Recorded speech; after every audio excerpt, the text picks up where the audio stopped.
चंद्रयान-3 के एल्गोरिथम ने आखिरी मौके पर दिखाया कमाल। इसरो की ऑटोमेटिक लैंडिंग तकनीक थी इतनी बेमिसाल, जिसे देखकर दुनिया भर में गूंजा हमारे देश भारत का नाम। विक्रम लैंडर के सामने फेल हुए नासा, रूस और चीन के महंगे अंतरिक्ष यान।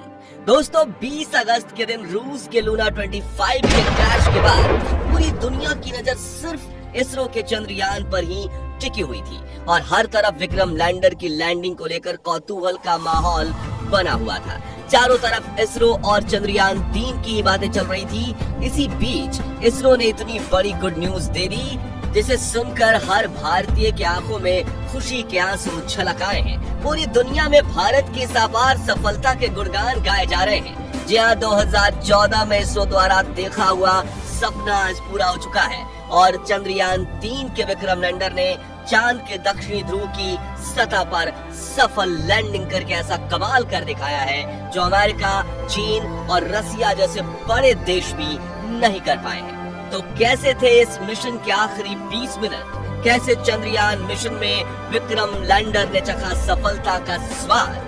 जानने के लिए कुर्सी की पेटी बांध लीजिए। चलिए हमारे साथ विक्रम लैंडर की लैंडिंग के रोमांचक सफर पर। दोस्तों, 23 अगस्त के दिन पूरे भारत में टेंशन का माहौल छाया हुआ था और जैसे जैसे शाम करीब आ रही थी, हम सभी की धड़कनें तेज होती जा रही थी, क्योंकि इसी शाम चंद्रयान-3 की लैंडिंग होने वाली थी। इसरो के वैज्ञानिकों की कठिन परीक्षा होने वाली थी और यही शाम भारत की किस्मत लिखने वाली थी।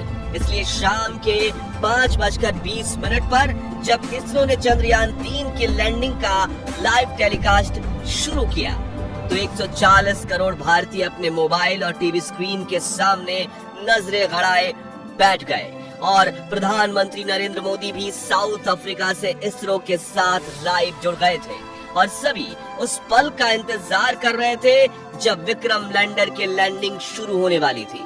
इंतजार के इन घड़ियों में हर एक पल 1 घंटे के जैसा मालूम पड़ रहा था, लेकिन आखिरी में वो पल आ ही गया जब विक्रम लैंडर की लैंडिंग शुरू होने वाली थी, जिसे देखने के लिए सिर्फ भारत ही नहीं बल्कि पूरी दुनिया के लोग उत्सुक थे। और इस मिशन को लाइव देखने से भारत के दुश्मन देश यानी चीन और पाकिस्तान भी खुद को नहीं रोक पाए थे।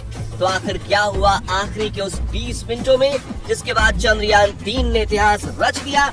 जानने के लिए चलिए चलते हैं विक्रम के साथ मून लैंडिंग के इस रोमांचक सफर पर। तो शाम के करीब 5:44 पर चंद्रयान-3 अपनी कक्षा में लैंडिंग की तैयारी करते हुए 6048 किलोमीटर प्रति घंटे की रफ्तार से दहाड़ते हुए आगे बढ़ रहा था। तभी इसरो के मिशन ऑपरेशन कॉम्प्लेक्स में बैठे चीफ एस सोमनाथ ने आखिरी बटन दबाया और इसके ALS यानी ऑटोमेटिक लैंडिंग सीक्वेंसेस को एक्टिवेट कर दिया।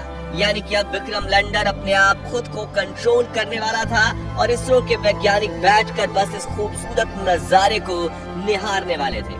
तो इस कमांड के बाद विक्रम लैंडर ने तुरंत अपना कमाल दिखाना शुरू किया और अपनी ऑर्बिट छोड़ते हुए चांद की तरफ बढ़ने के पहले चरण की ओर निकल पड़ा। Rough breaking phase. दोस्तों, लैंडिंग के इस पहले पड़ाव में विक्रम लैंडर ने 30 किलोमीटर की ऊंचाई से चांद की सतह की तरफ बढ़ना शुरू किया और धीरे धीरे गोल चक्कर लगाते हुए ये नीचे उतरने लगा। इस दौरान शुरुआत में इसकी रफ्तार 6000 किलोमीटर प्रति घंटा थी, लेकिन इसके अपने चारों डीबूस्टर इंजन को ऑन करके विपरीत दिशा में दबाव देने से धीरे धीरे रफ्तार कम होने लगी। करीब 11 मिनट 30 सेकंड्स के बाद इसने अपनी रफ्तार को 1300 किलोमीटर प्रति घंटा कर दिया था और ये सतह से सिर्फ और सिर्फ 7.4 किलोमीटर ऊंचाई तक पहुंच चुका था। इसके साथ रफ ब्रेकिंग फेज का अंत हुआ। Altitude hold phase. अपने लैंडिंग मिशन के इस पड़ाव में चंद्रयान-3 के विक्रम लैंडर ने 2 महत्वपूर्ण काम किए, जिसमें से पहला था लैंडिंग में सहायक कारा और लासा सेंसर्स को ऑन करना और दूसरा था चांद की सतह से अपनी ऊंचाई को कम करते हुए 6.8 किलोमीटर तक लाना। ये दोनों काम करने में इसे महज 10 सेकंड्स का समय लगा। Fine braking phase. दोस्तों लैंडिंग का ये तीसरा पड़ाव चंद्रयान 3 की सफलता के लिए बेहद महत्वपूर्ण था, क्योंकि इसी चरण में पिछली बार चंद्रयान 2 का विक्रम लैंडर डगमगाया था और चांद की सतह पर गिरकर तबाह हो चुका था। ऐसे में इसरो के इस मिशन ऑपरेशन कॉम्प्लेक्स में कौतूहल का माहौल बना हुआ था और मन में चल रही दुविधा के साथ अगले 3 मिनट निकालना वैज्ञानिकों के लिए काफी कठिन था। इसलिए लाइव टेलीकास्ट में भी सन्नाटा छाया हुआ था। लेकिन आपको ये जानकर खुशी होगी कि चंद्रयान 3 ने इस पड़ाव को चुटकियों में पार किया। जी हाँ, इस पड़ाव में चंद्रयान 3 के विक्रम लैंडर ने न सिर्फ अपनी पोजीशन को हॉरिजॉन्टल से वर्टिकल किया, बल्कि ऊंचाई को भी 6.7 किलोमीटर से 800 मीटर तक कर दिया। और इस पड़ाव के अंत में विक्रम लैंडर की वेलोसिटी यानी रफ्तार 0 हो चुकी थी, मानो ऐसे कि वो चांद की सतह के ऊपर बाहुबली की तरह सीना ताने स्थिर खड़ा हो। इस तरह 3 मिनट में फाइन ब्रेकिंग फेज पूरा हुआ और अगले 20 से 22 सेकंड्स इसी स्थिति में खड़े रहने के बाद इसने चांद की तरफ जाने के लिए अपना आखिरी पड़ाव में एंट्री ले ली, वर्टिकल डिसेंट। 800 मीटर की ऊंचाई पर शुरू हुआ ये पड़ाव अब चांद की सतह को छूकर विजय पाने पर पूरा होने वाला था। इसके लिए पूरे भारत में उत्सुकता का माहौल बना हुआ था। हर तरफ चंद्रयान 3 की सफलता के लिए प्रार्थना की जा रही थी। मिशन के इसी चरण में विक्रम लैंडर धीरे धीरे आगे बढ़ते हुए सतह से 150 मीटर की ऊंचाई पर पहुंचा और इसने अपने 4 में से 2 इंजन बंद कर दिए। इस दौरान इसकी रफ्तार फिर से 0 हो चुकी थी और ये फिर से 22 सेकंड्स के लिए चांद के पतले वातावरण में होवर करने लगा, यानी तैरने लगा। इसी बीच इसके अंदर लगे 11 कैमरास और 9 सेंसर्स लैंडिंग के लिए सही स्पॉट ढूंढ रहे थे। और आपको ये जानकर हैरानी होगी कि चंद्रयान 3 के ऑटोमेटिक लैंडिंग सीक्वेंसेस एल्गोरिथम और इसके सभी उपकरण ने साथ मिलकर रियल टाइम डेटा स्टडी करके सिर्फ 20 सेकंड्स में निर्णय ले लिया। और अगले 20 सेकंड्स में जैसे ही हमने पलकें झपकाई तो विक्रम लैंडर चंद्रमा की सतह पर सीना ताने खड़ा था।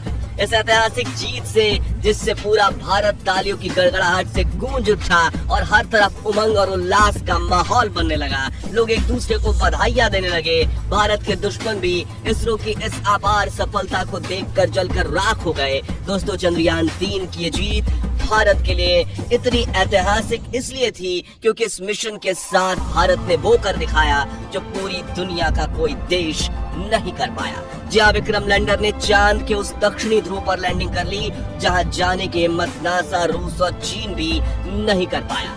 यानी इस कामयाबी के साथ भारत दुनिया का वो पहला देश बन चुका है जिसने चांद के दक्षिणी ध्रुव पर फतेह हासिल की है।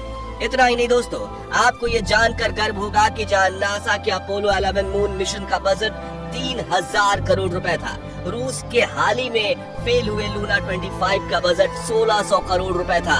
वहीं चीन के चांद ई मिशन का बजट भी 2000 करोड़ के पार था।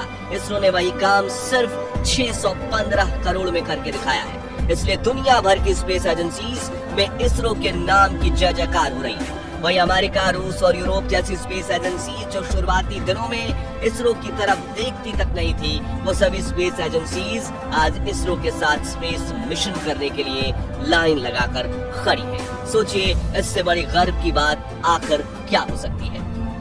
साथियों, चंद्रयान 3 मिशन की सफलता को देखकर साउथ अफ्रीका में बैठे प्राइम मिनिस्टर नरेंद्र मोदी भी खुशी से गदगद हो गए थे और उन्होंने अपने भाषण में इसरो के वैज्ञानिकों की जमकर प्रशंसा भी की। साथ ही उन्होंने इसरो के वैज्ञानिकों को बधाई देते हुए कहा कि आज के दिन हर भारतीय अपने घर में उत्सव मना रहा है क्योंकि भारत अब चंद्रमा पर है। दोस्तों, अगर आपको चंद्रयान 3 का ये रोमांचक सफर पसंद आया और आपको भी इसरो पर गर्व है तो कमेंट में आप लिखिए आई लव इसरो, जरूर ये लिख डालिए। और अगर आप शुरुआत से चंद्रयान 3 मिशन को सपोर्ट करते हैं तो इस वीडियो को लाइक और शेयर जरूर कीजिए। साथ ही चंद्रयान 3 मिशन से जुड़े लेटेस्ट अपडेट्स के लिए हमारे चैनल को सब्सक्राइब करके पास वाली घंटी जरूर बजा दीजिए। धन्यवाद। जय हिंद, जय भारत।